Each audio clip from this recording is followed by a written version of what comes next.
Greetings, this is Jeff from Enjoy Life Traveling. Today we are going to talk about dress codes on Royal Caribbean.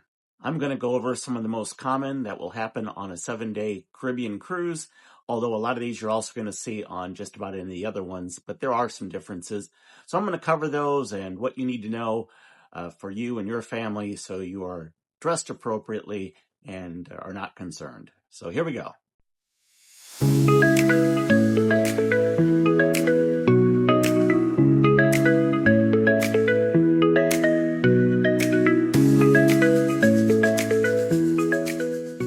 So the first question I really want to answer is, people are always worried about the dress codes, particularly if you've never cruised before. And the thing you really need to know is that they're not dress codes, they're dress suggestions. So you do not really have to participate in any of it. A lot of people don't. So you don't necessarily also have to feel like you're going to just look like an outcast because you're dressed differently. I've seen pretty much everything, and sometimes that's who I am, as I'm pretty much anything. You do not have to. Even on formal night, you are not required to dress formally. You could have on jeans and a t-shirt. That is all just fine. They do not care. I've done that myself. A lot of times I will try to dress maybe a little bit more, particularly if I'm with friends. I will dress up more just because I know everybody else will. But really, other than a handful of people, nobody cares. So don't let this stress you. But I do want to go over a few of the things that you might want to know and keep in mind for the different dress codes or dress suggestions. So the first thing is, almost every first night is more of a casual dress or smart casual, resort casual. It's exactly what it sounds. You don't have to dress. First of all, again, you don't have to do anything, but if you want to wear something that's a little bit sharper, the casual or smart casual is something that looks nice, but it's not overly fancy. It's just a little bit nicer. And again, you don't have to participate, but that's usually going to be night one. And sometimes I've seen that a couple nights, and it'll kind of coincide with another one. So it'll be casual / white night or something like that. And with that said, we'll jump right into that. One of the ones that you're going to see quite often is white night. Again, you don't have to participate, but you don't have to wear all white. I have an outfit that is a longer pants and shirt that I wear that's a little bit nicer with some nicer sandals. I also have one that I brought with me this time that's just shorts and a shirt that's just white. A little bit nicer. Sometimes I'll wear some jewelry things with it. It's one that I just enjoy doing, and it's not real hard to pack for, much like obviously the resort casual. But again, don't sweat it if you don't have it. I see also plenty of people that their version of this might be jeans and a white shirt, or jeans and a white and some other color shirt blended in, that they're participating in their own way. So again, don't stress on any of this. I'm trying to put it out there because I see this so often that people stress out on the dress code. So particularly if you're in the Caribbean, you can pretty much expect that one of the nights is going to be sort of a Caribbean dress suggestion. And that's exactly what it sounds. It's that Caribbean style shirt and whatever you're going to wear as far as the bottom half goes. As I'm thinking about doing this, one thing I probably would put in there for you is oftentimes the dining room can be cold, particularly on the older ships, but really kind of all of them, I would say, tend to be cold. So if you were thinking about doing some of these, and shorts and a Caribbean shirt for on the white night, a short sleeve shirt and shorts that I was talking about, you may get cold. If you're one that gets cold easy, you're probably going to get cold. And so keep that in mind. You may want to have, if you're going to participate with it, have a longer white pant or jeans and then a white top of some sort. If you're a lady, maybe a longer dress, or you might got something with maybe some leggings under it. Again, all that's completely optional, so don't worry about it. Now, most ships, particularly on a 7-night sail, are going to have 2 sort of dress-up nights, formal nights, dress to impress. They'll name it some different things. It's generally the same thing. It's an opportunity to dress up a little bit more. You can usually expect on those nights that they will have a lot of the cameras will be out for photo taking, for different backgrounds they'll have, and just kind of maybe sit on the staircase, or standing, I should say, on the staircase with your loved one or loved ones. So you're going to expect to see that on the formal nights when you are on Royal Caribbean. Again, doesn't matter which one.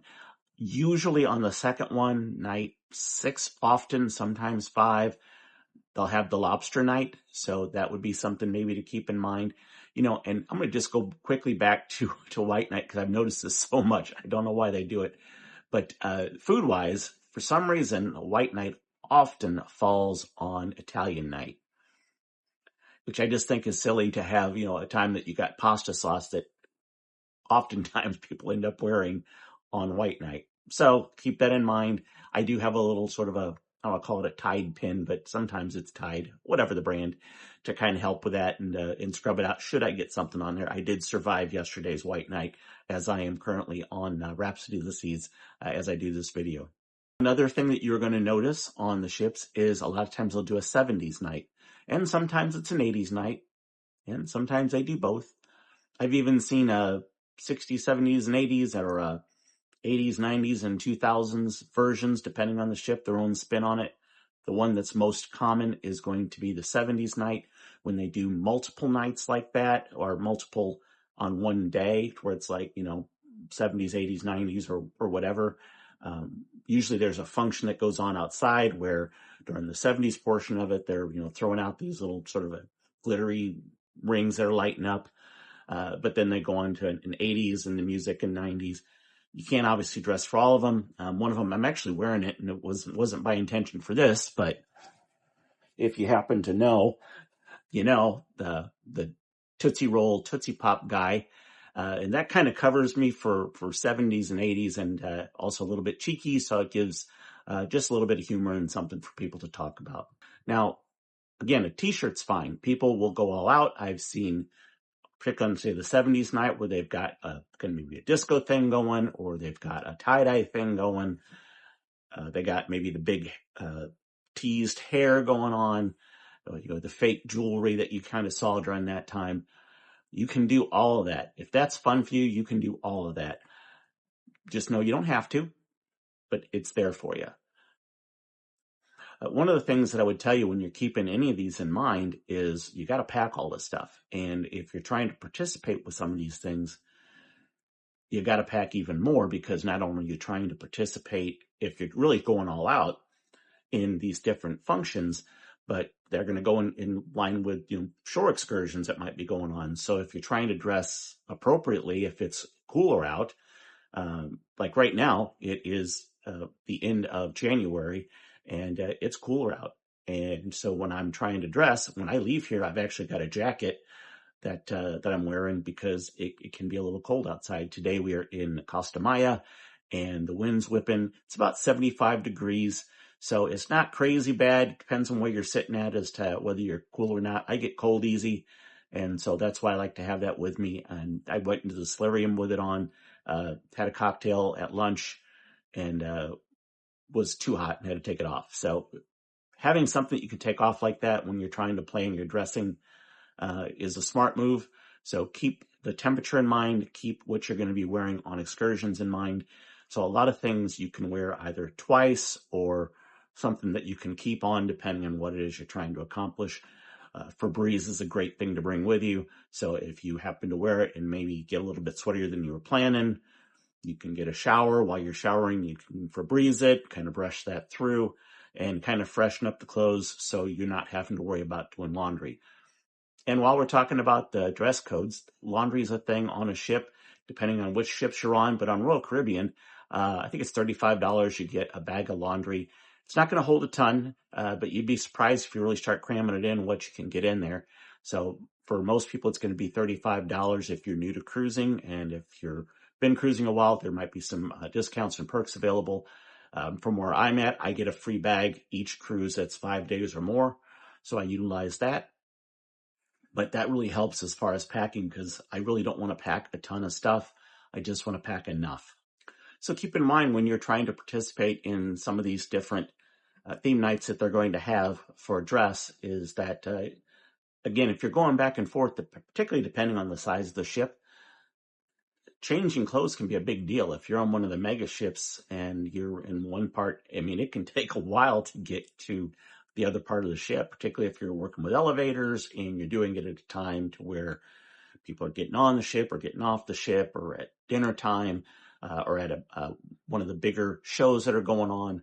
So changing clothes can be a challenge. You don't just run up and do it. Now, being on the ship that I'm currently on, Rhapsody, it's a small ship. It really doesn't take anything for me to move and get changed from one thing to another. So if I want to have long sleeves on at dinner, I can go grab something else. I can be in the dining room in like 3 minutes. Not a big deal.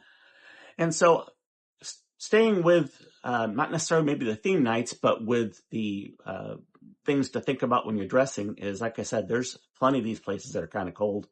So I would tell you to have a jacket or have some long sleeves or long pants options in what you're doing. It's actually a lot easier to do than what you think. So keep that in mind when you're packing. If you plan ahead rather than waiting to that last minute, you'd be surprised what you can accomplish there. The other thing, and I've mentioned this in a video a while back, is the wrinkle release stuff can do wonders for you.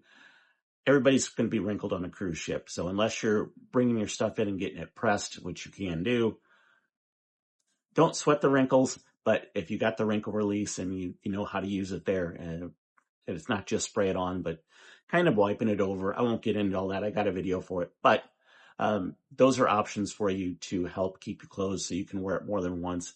If you're doing things like back to back, that can be very helpful. I hope you found this video helpful and informative. If you did, certainly give it a thumbs up. If you didn't, I'd still appreciate a thumbs up.